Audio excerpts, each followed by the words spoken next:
Bismillahirrahmanirrahim. Assalamualaikum warahmatullahi wabarakatuh. Kembali lagi bersama saya Aulia Nursabila, di mana pada video kali ini kita akan membahas terkait analisis luas permukaan metode BET atau Brunauer-Emmett-Teller. Analisis permukaan menggunakan metode Brunauer-Emmett-Teller atau BET merupakan teknik penting untuk mengkarakterisasi material berpori. Metode ini didasarkan pada prinsip adsorpsi gas molekuler ke permukaan material yang berkaitan erat dengan struktur pori dan luas permukaan relatif. Analisis BET menggunakan isoterm adsorpsi gas non-reaktif seperti nitrogen pada suhu rendah, umumnya pada suhu 77 Kelvin, digunakan untuk menentukan luas permukaan suatu bahan. Ketika gas diserap ke permukaan suatu material, molekul gas membentuk lapisan yang semakin tipis dari lapisan awal menjadi lapisan tunggal yang merupakan titik kritis dari analisis BET. Untuk menentukan luas permukaan menggunakan metode BET, isoterm adsorpsi gas harus diubah menjadi representasi linear yang disebut diagram atau grafik BET. Dalam grafik ini, data adsorpsi disesuaikan dengan persamaan BET untuk mencerminkan interaksi antara molekul gas pada permukaan material. Dengan menggunakan pendekatan ini, luas permukaan spesifik suatu material dapat dihitung dari analisis diagram BET. Kita langsung saja ke pengolahan datanya. Di sini kita mempunyai nilai P per P0 dan volume adsorbed, di mana P per P0 ini merupakan tekanan spesifik relatif. Volume adsorbed adalah jumlah adsorbat yang teradsorpsi. Kemudian data yang kita perlukan di sini adalah data P0 per P. Yang pertama yaitu untuk mencari P0 per P, rumusnya 1 dibagi dengan P per P0. Kita drag ke bawah, kemudian data selanjutnya yang diperlukan yaitu data 1 per V dikali P0 per P dikurangi 1.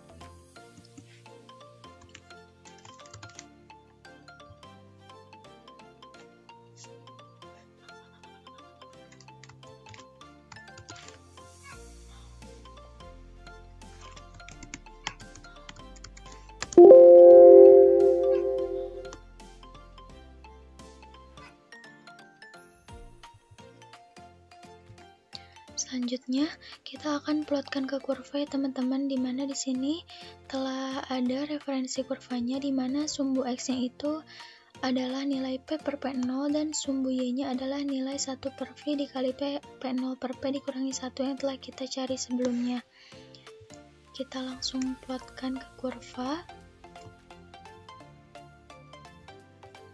Nah, di sini diperoleh ya teman-teman untuk kurvanya. Kita pindahkan ke sebelah kanan. Kemudian kita ubah untuk aksisnya di sini agar lebih rapi.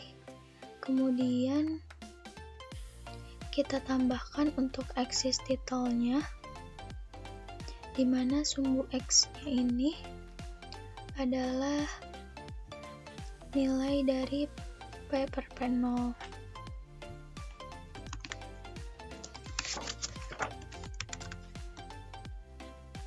Dan untuk sumbu Y-nya adalah nilai 1 per V dikali P0 per P dikurangi 1. Nah, di sini sudah diperoleh ya teman-teman untuk kurva BET-nya.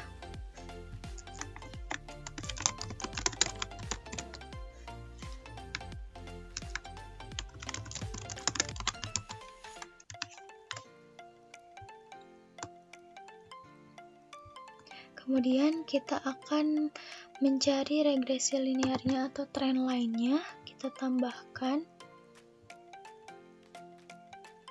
Kita checklist. Di sini sudah muncul ya teman-teman untuk nilai persamaan garisnya dan nilai regresinya.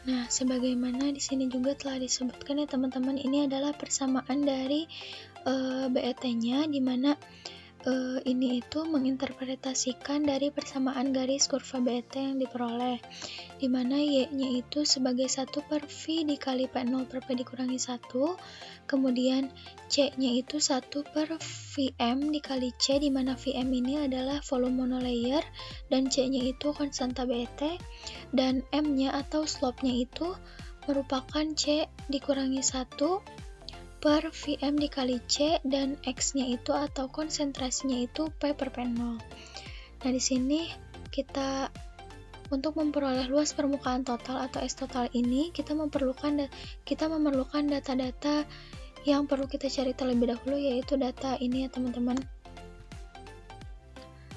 Kemudian untuk slope-nya itu kan kemiringannya teman-teman, yang M ini, berarti yang ini ya teman-teman, kita pindahin ke sini. M-nya itu 0,0026. Kemudian untuk intercept-nya itu nilai dari C-nya yang ini 0,002.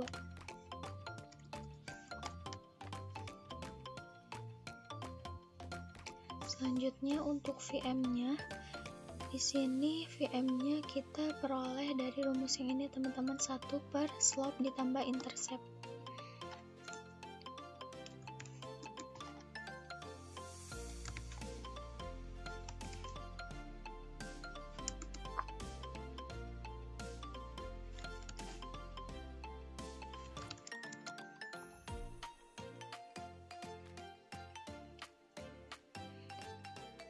Kemudian untuk S di sini yaitu luas penampang molekul adsorptif, dan kita menggunakan gas nitrogen ya teman-teman. Di sini telah diketahui nilainya itu 0,162 nanometer.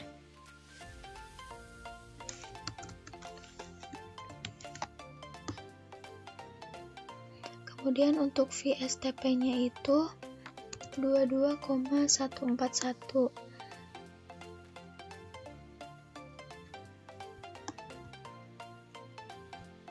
Nah, sebagaimana yang diketahui teman-teman, di sini juga kita perlu memerhatikan untuk satuannya agar pada saat perhitungan luas permukaan total atau S totalnya itu hasilnya telah sesuai sebagaimana satuannya gitu. Jadi semua satuannya itu setara. Yang pertama itu ada Vm. Kita di sini Vm masih dalam satuan cm pangkat 3. Cm pangkat 3 di mana di sini nilai Vm-nya kita masih dalam cm kubik. Kita akan ubah menjadi meter kubik. Caranya yaitu nilai ini dikalikan dengan, dimana dari cm ke meter itu dibagi 100 ya teman-teman, jadi 1 per 100 karena ini kubik, jadi kita pangkatkan dengan 3. Nah, di sini diperoleh ya teman-teman untuk nilai Vm yang sudah sesuai satuannya yaitu meter kubik. Kemudian untuk nilai luas penampang molekul adsorptifnya 0,162. Di sini juga masih dalam satuan nanometer kubik, nanometer kuadrat maksudnya di sini ya teman-teman. Kita ubah juga menjadi meter kubik. Caranya sama, yaitu yang nilai luas penampangnya dikalikan dengan, karena di sini nanometer ke meter itu dibagi dengan 1 per 10 pangkat 9. Karena ini kuadrat, jadi kita pangkatkan 2.